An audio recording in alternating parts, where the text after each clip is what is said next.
진실보다 위험한 것은 진실을 말하는 방식입니다. 지면에 등대 오늘 밤은 설득의 본질을 탐구합니다.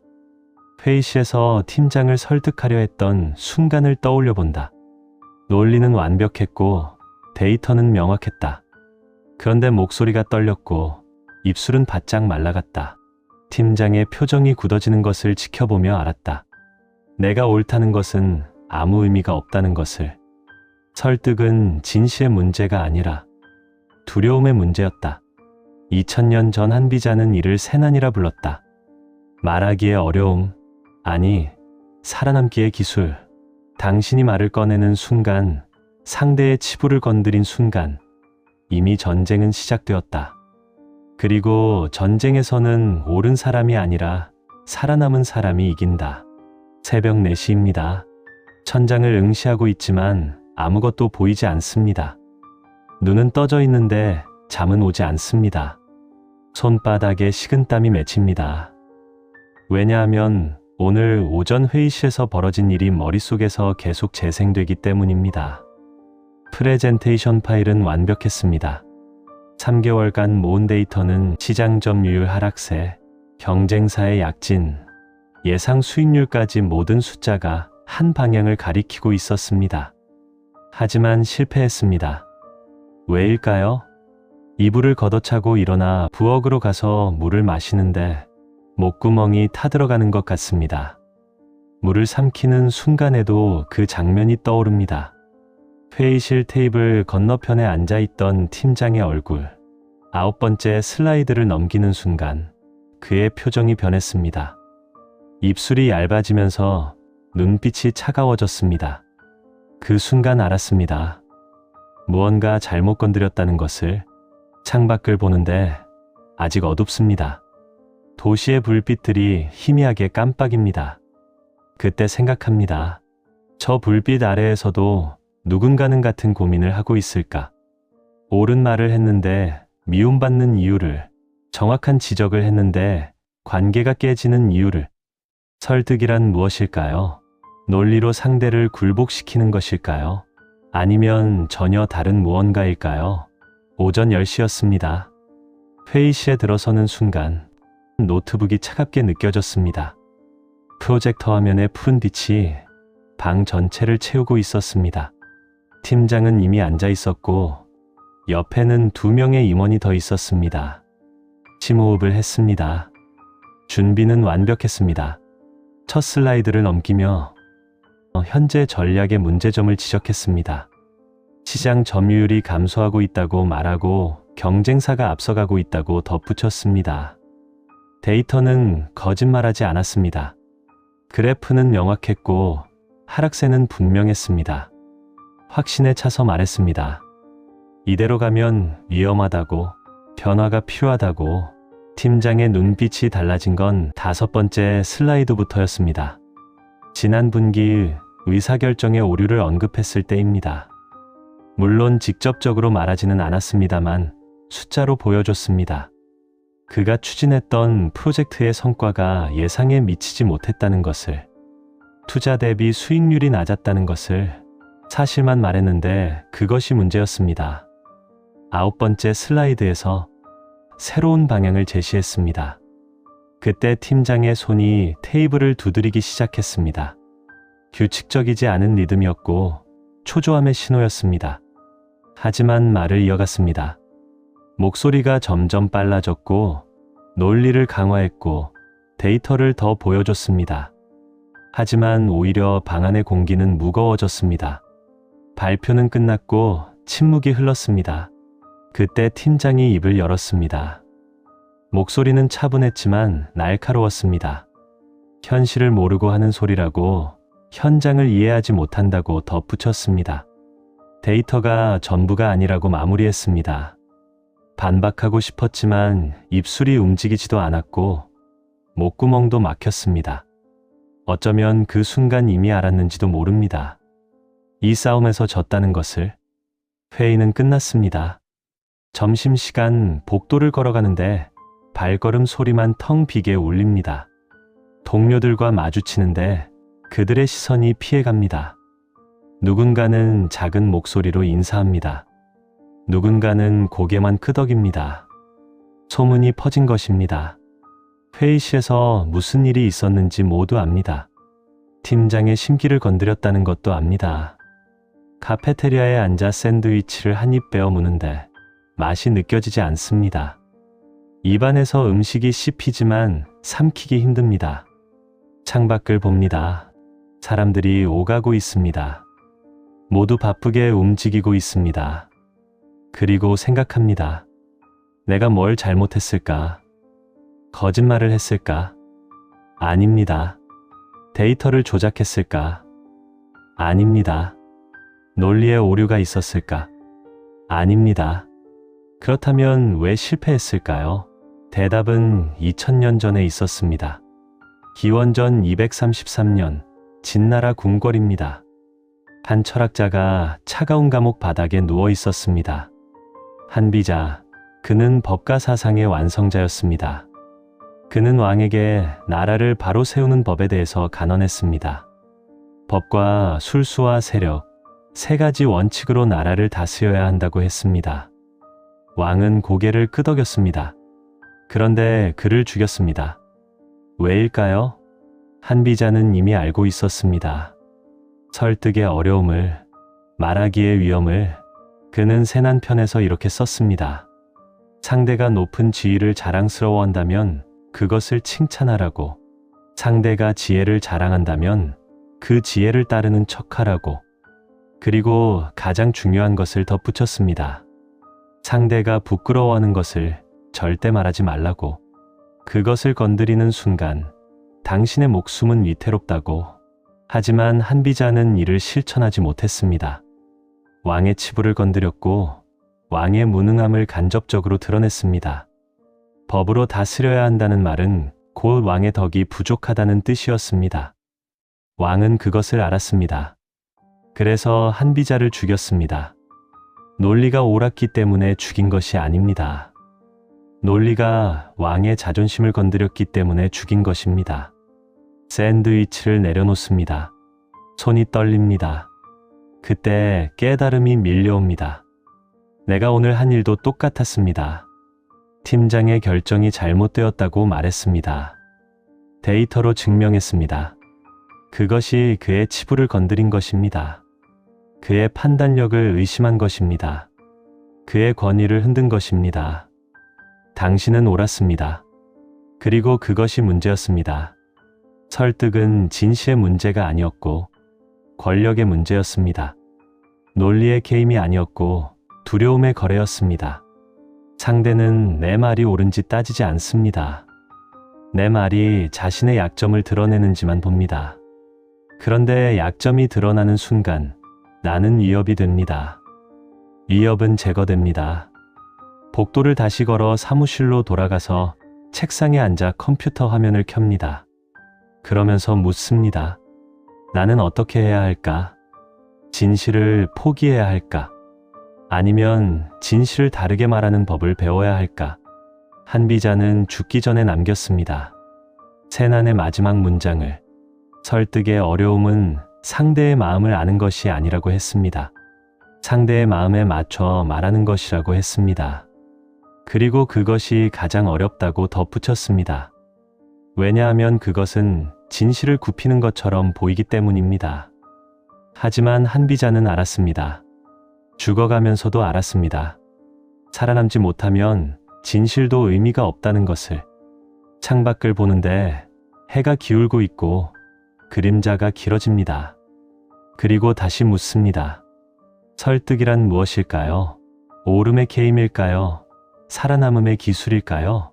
정의일까요? 생존일까요? 답은 아직 모릅니다. 하지만 한 가지는 분명합니다.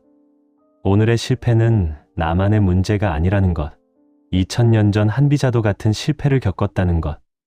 그리고 앞으로도 수많은 사람들이 같은 실패를 겪을 것이라는 것.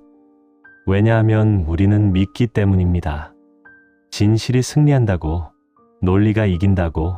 하지만 역사는 다르게 말합니다. 살아남은 자가 이긴다고. 그렇다면 왜 우리는 옳은 말을 하고도 미움받는 걸까요? 답을 찾기 위해 2002년 스톡홀름으로 가야 합니다. 거대한 강당입니다.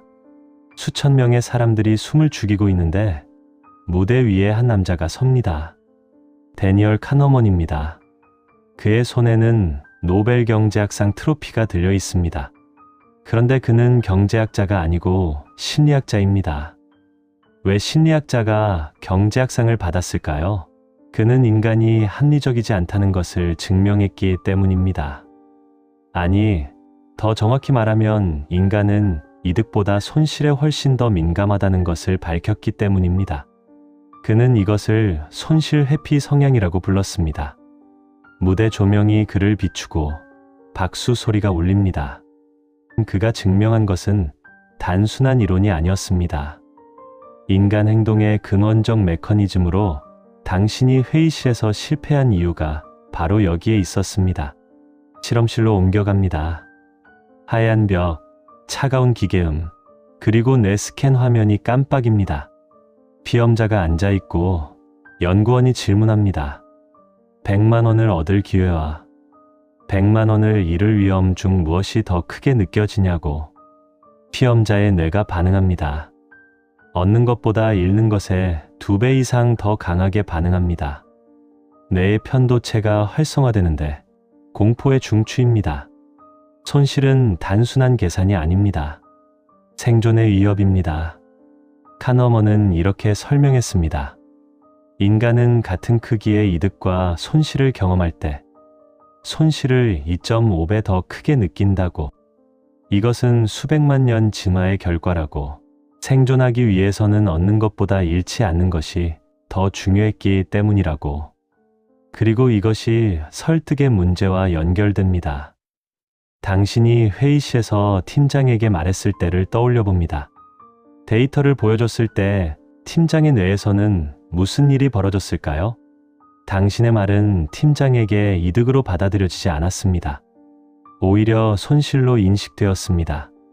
그의 판단이 틀렸다는 것, 그의 권위가 흔들린다는 것, 그의 자존심이 무너진다는 것, 손실입니다. 그리고 뇌는 본능적으로 반응했습니다. 위협을 제거하라고. 그 위협은 바로 당신이었습니다. 이것이 첫 번째 이유입니다. 심리학적 메커니즘. 인간의 뇌는 설득을 논리로 처리하지 않습니다. 위협으로 처리합니다. 당신이 아무리 옳아도 상대가 손실을 느끼는 순간 당신은 적이 됩니다. 그런데 이것은 단순히 심리의 문제가 아닙니다. 권력의 문제이기도 합니다. 2015년 실리콘밸리입니다. 한 스타트업의 이사회 시입니다. 긴 테이블, 가죽 의자, 그리고 창밖으로 보이는 샌프란시스코 베이의 석양입니다. 테이블 한쪽 끝에 창업자가 앉아 있습니다. 반대편에는 5명의 투자자가 앉아 있습니다. 창업자가 보고합니다. 회사가 성장했다고, 지난 분기 매출이 3배 증가했다고, 직원도 50명에서 200명으로 늘었다고. 그런데 그가 다음 말을 꺼냅니다. 문제가 있다고. 투자자들의 시선이 모입니다. 창업자가 계속 말합니다. 성장 속도가 너무 빠르다고. 조직 문화가 무너지고 있다고. 핵심 인재들이 떠나고 있다고. 지금 속도를 늦추고 내부를 정비해야 한다고. 그렇지 않으면 회사가 무너질 수 있다고. 침묵이 흐릅니다. 한 투자자가 입을 엽니다. 목소리는 차분한데 날카롭습니다. 성장을 늦추자는 말이냐고. 시장 점유율을 경쟁사에게 내주자는 말이냐고. 다음 투자 유치는 생각했냐고. 창업자가 대답합니다. 지속 가능한 성장이 중요하다고. 숫자만 좋아 보이는 성장은 거품이라고. 1년 후를 생각해야 한다고. 또 다른 투자자가 말합니다. 우리는 3년 안에 엑싯을 기대한다고. 성장률이 떨어지면 기업 가치가 하락한다고.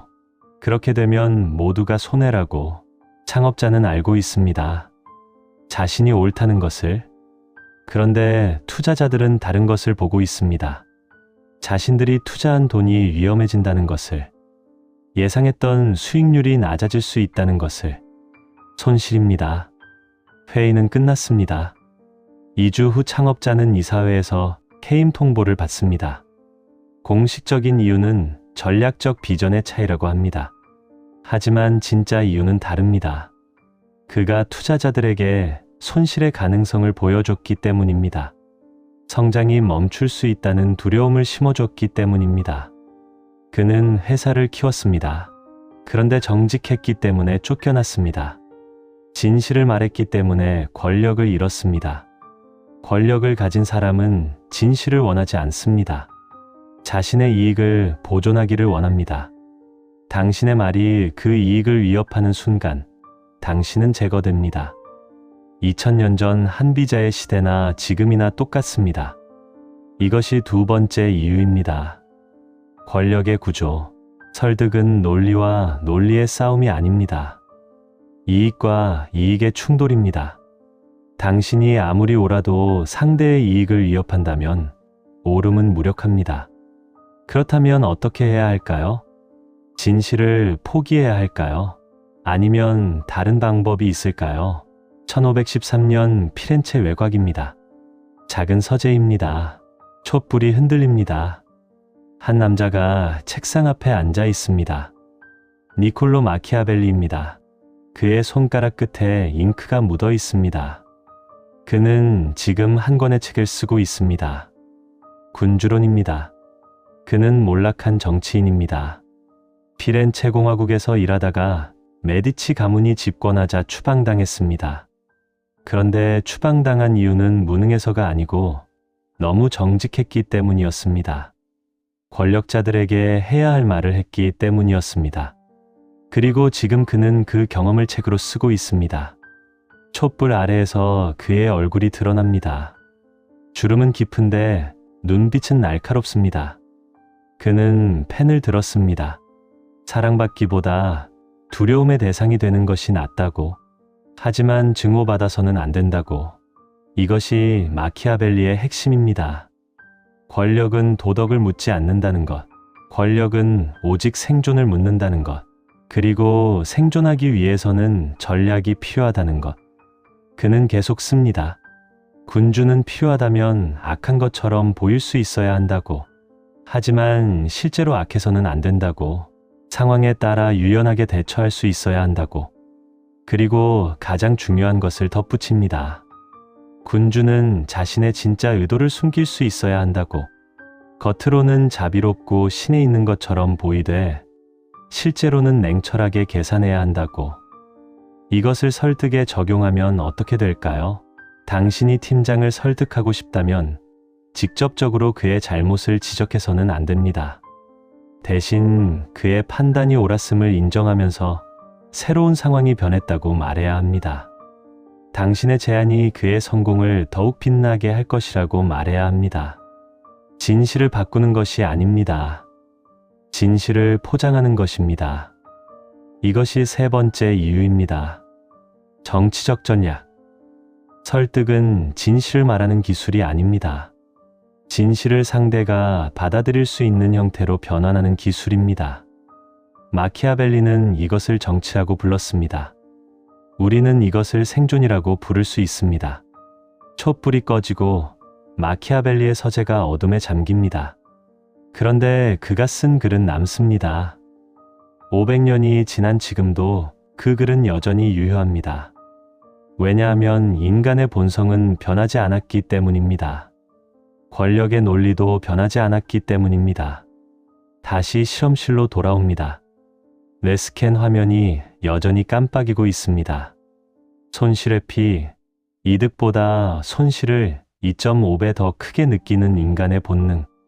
그리고 그것을 이용하는 권력, 그것을 관리하는 전략. 세 가지 이유가 하나로 모입니다.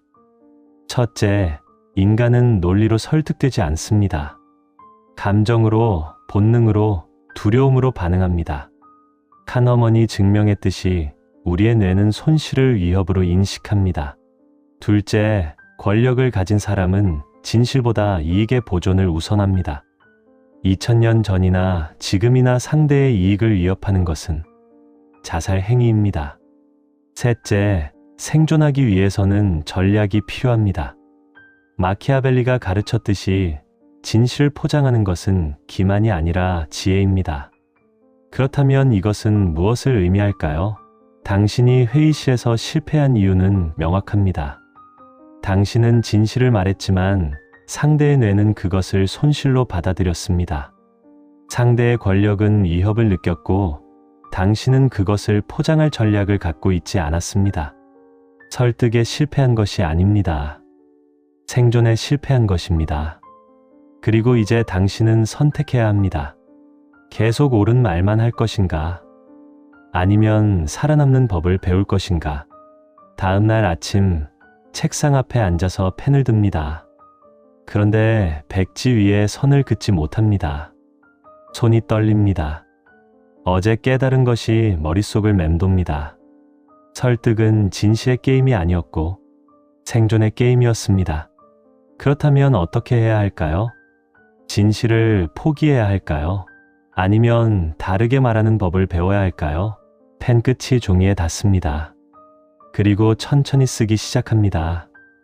상대의 치부를 이익으로 치환하는 법, 한비자가 세난편에서 가르쳤던 것, 칸어머니 증명했던 것, 마키아벨리가 실천했던 것. 첫 번째 원칙을 씁니다. 상대가 부끄러워하는 것을 절대 언급하지 말 것. 대신 그것을 해결할 이익을 제시할 것. 예를 들면 이렇습니다. 팀장의 판단이 잘못되었다고 말하지 마십시오. 대신 이렇게 말하십시오. 팀장님의 전략이 성공했기 때문에 이제 다음 단계로 나아갈 수 있다고. 시장이 변했기 때문에 새로운 기회가 생겼다고. 진실은 그대로입니다. 하지만 프레이밍이 달라집니다. 팀장의 잘못이 아니라 시장의 변화입니다. 팀장의 무능이 아니라 새로운 기회입니다. 두 번째 원칙을 씁니다. 손실 프레임을 이득 프레임으로 전환할 것. 칸어머니 증명했듯이 인간은 손실을 이득보다 2.5배 더 크게 느낍니다. 그렇다면 당신의 제안을 손실 회피로 포장하십시오. 이 방법을 쓰지 않으면 손해라고 말하지 마십시오. 대신 이 방법을 쓰면 얻는 것이 크다고 말하십시오. 예를 들면 이렇습니다. 경쟁사가 우리를 앞서간다고 말하지 마십시오. 대신 우리가 먼저 움직이면 시장을 선점할 수 있다고 말하십시오. 위기가 아니라 기회입니다. 손실이 아니라 이득입니다. 세 번째 원칙을 씁니다. 상대의 자존심을 보호하면서 방향을 전환할 것. 마키아벨리가 가르쳤듯이 권력자는 자비롭고 현명해 보이기를 원합니다. 그렇다면 당신의 제안이 상대를 더욱 현명하게 만든다고 말하십시오. 상대의 판단력을 칭찬하십시오. 그리고 당신의 제안이 그 판단력을 더욱 빛나게 할 것이라고 말하십시오. 펜을 내려놓습니다. 종이 위에 3가지 원칙이 적혀 있습니다. 그런데 이것을 보면서 묻습니다. 이것은 지혜일까요? 기만일까요? 진실을 지킨 것일까요? 진실을 굽힌 것일까요? 답은 아직 모릅니다. 하지만 한 가지는 분명합니다.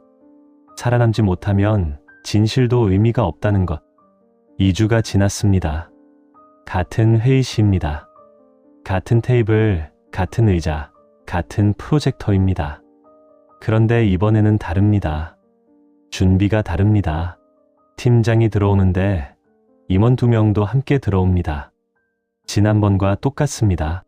그런데 당신의 마음은 다릅니다. 떨리지 않습니다. 왜냐하면 이번에는 전략이 있기 때문입니다. 프로젝터를 켭니다. 첫 슬라이드가 나타납니다. 그런데 제목이 다릅니다. 지난번에는 현재 전략의 문제점이라고 썼습니다. 이번에는 우리 팀의 성과를 극대화하는 방법이라고 썼습니다. 진실은 같습니다. 하지만 포장이 다릅니다. 두 번째 슬라이드를 넘깁니다. 지난 분기 팀장이 추진했던 프로젝트를 언급합니다. 그런데 이번에는 실패라고 말하지 않습니다. 대신 이렇게 말합니다. 팀장님의 전략이 시장에서 좋은 반응을 얻었다고. 그 덕분에 경쟁사들도 우리를 주목하고 있다고. 팀장의 표정이 부드러워집니다. 세 번째 슬라이드는 시장 점유율 그래프를 보여줍니다. 하락세입니다. 지난번에는 이것을 문제라고 지적했습니다. 이번에는 다르게 말합니다. 시장이 새로운 국면에 접어들고 있다고, 그리고 우리가 먼저 움직이면 더 큰 기회를 잡을 수 있다고. 위기가 아니라 기회입니다. 네 번째 슬라이드에서는 새로운 전략을 제시합니다. 그런데 이번에는 팀장의 판단을 부정하지 않습니다. 대신 팀장의 통찰력을 칭찬합니다. 팀장님께서 이미 방향을 잡아주셨다고, 이제 그 방향을 더욱 구체화하면 된다고. 다섯 번째 마지막 슬라이드는 예상 효과를 보여줍니다. 그런데 이번에는 실패하면 손해라고 말하지 않습니다. 대신 성공하면 얻는 것이 크다고 말합니다. 시장 점유율 증가, 매출 상승, 브랜드 가치 향상, 이득입니다. 발표가 끝났고 잠시 침묵이 흐릅니다. 그런데 지난번과 다릅니다. 무거운 침묵이 아닙니다. 팀장이 고개를 끄덕입니다. 한 임원이 질문합니다. 구체적인 시행 방안이 있느냐고. 있습니다. 회의가 끝났습니다. 팀장이 당신에게 다가옵니다. 그리고 말합니다. 좋은 제안이라고. 다음 주부터 시작하라고. 복도를 나오는데 발걸음이 가볍습니다. 그런데 마음은 복잡합니다. 성공했습니다.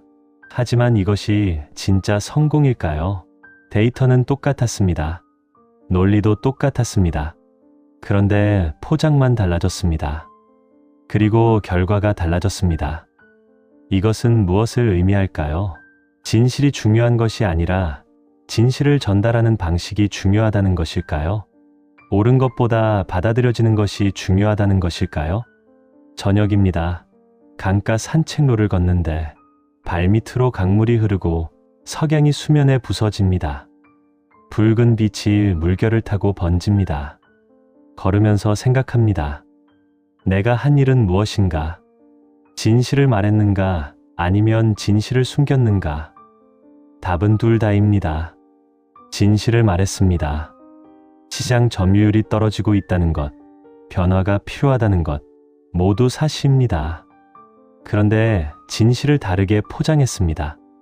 문제가 아니라 기회로, 실패가 아니라 다음 단계로. 이것은 거짓말일까요? 아닙니다. 이것은 프레이밍입니다. 같은 사실을 다른 각도에서 보는 것입니다. 한비자는 이것을 알았습니다. 그런데 실천하지 못했습니다. 왕에게 직접적으로 말했고 죽었습니다. 카너먼은 이것을 과학으로 증명했습니다. 인간은 손실을 두려워한다고. 마키아벨리는 이것을 전략으로 만들었습니다. 권력은 생존의 게임이라고. 그리고 이제 당신도 압니다.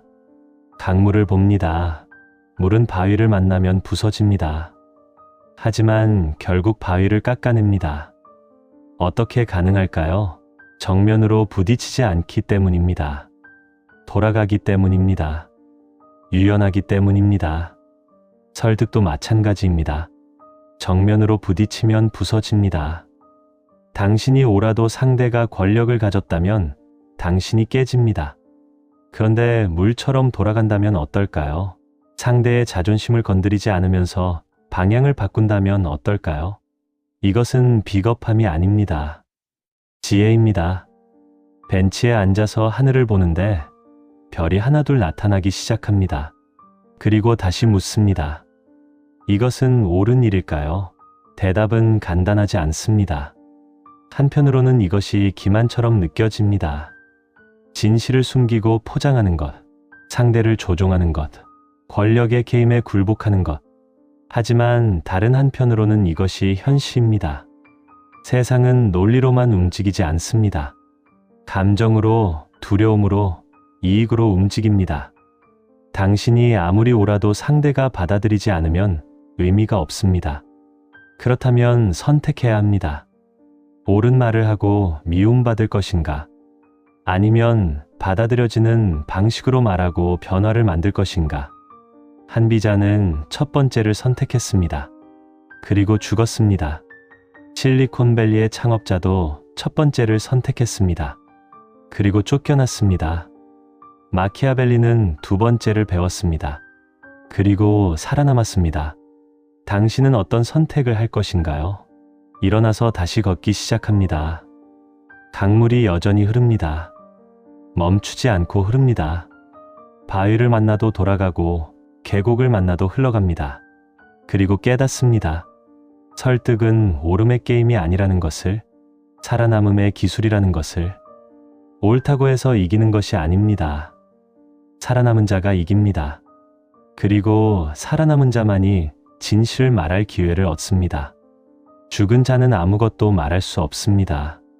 한비자가 살아남았다면 어땠을까요? 그의 사상이 진나라를 바꿨을까요? 하지만 그는 옳았기 때문에 죽었습니다. 마키아벨리는 살아남았습니다. 추방당했지만 죽지 않았습니다. 그래서 군주론을 쓸 수 있었습니다. 500년 후에도 사람들이 그의 이름을 기억합니다. 당신도 선택해야 합니다. 진실을 포기하라는 것이 아닙니다. 진실을 지키되 전달 방식을 바꾸라는 것입니다. 상대가 받아들일 수 있는 형태로 진실을 포장하라는 것입니다. 이것은 타협일까요? 어쩌면 그럴 수도 있습니다. 하지만 이것은 현실입니다. 세상에서 살아남는 법입니다. 집으로 돌아가는 길에 오늘 회의실에서 했던 일을 떠올립니다. 진실은 말했습니다. 하지만 다르게 말했습니다. 그리고 받아들여졌습니다. 이것으로 충분할까요? 아직 모릅니다. 하지만 한 가지는 확실합니다. 이제 당신은 살아남는 법을 배웠다는 것. 문을 열고 집 안으로 들어가서 불을 켭니다. 책상 위에 아침에 썼던 종이가 놓여 있습니다. 3가지 원칙, 상대의 치부를 이익으로 치환하는 법, 그것을 집어들어서 다시 읽습니다. 이것은 당신의 무기가 될 것입니다. 아니, 이미 되었습니다. 오늘 회의실에서 증명했으니까요. 그런데 마지막 질문이 남습니다. 이 무기를 어떻게 사용할 것인가? 자신의 이익만을 위해 사용할 것인가? 아니면 더 큰 선을 위해 사용할 것인가? 마키아벨리는 말했습니다. 목적이 수단을 정당화한다고. 하지만 그것은 반쪽짜리 진시입니다. 목적이 무엇이냐에 따라 수단의 윤리가 달라집니다. 당신이 회의실에서 한 일은 무엇이었나요? 팀장의 자존심을 보호하면서 조직에 필요한 변화를 제안한 것입니다. 진실을 숨긴 것이 아니라 진실을 전달 가능한 형태로 바꾼 것입니다. 이것은 기만이 아닙니다. 지혜입니다. 종이를 내려놓고 창밖을 보는데 도시의 불빛이 여전히 깜빡입니다. 저 불빛 아래에서 수많은 사람들이 같은 고민을 하고 있을 것입니다. 어떻게 살아남을 것인가? 어떻게 진실을 지키면서도 받아들여질 것인가? 답은 하나가 아닙니다. 상황에 따라 다릅니다. 상대에 따라 다릅니다. 목적에 따라 다릅니다. 하지만 원칙은 같습니다. 살아남아야 한다는 것. 그리고 살아남은 자만이 진실을 말할 기회를 얻는다는 것. 불을 껐더니 어둠이 내립니다. 그리고 생각합니다. 내일은 또 다른 싸움이 기다리고 있을 것이라고. 또 다른 설득이 필요할 것이라고. 하지만 이제는 준비되었습니다. 옳기만 한 사람에서 살아남는 사람으로 변했습니다. 그리고 그것이 전부입니다. 오늘 밤 우리가 나눈 이야기는 답이 아닙니다.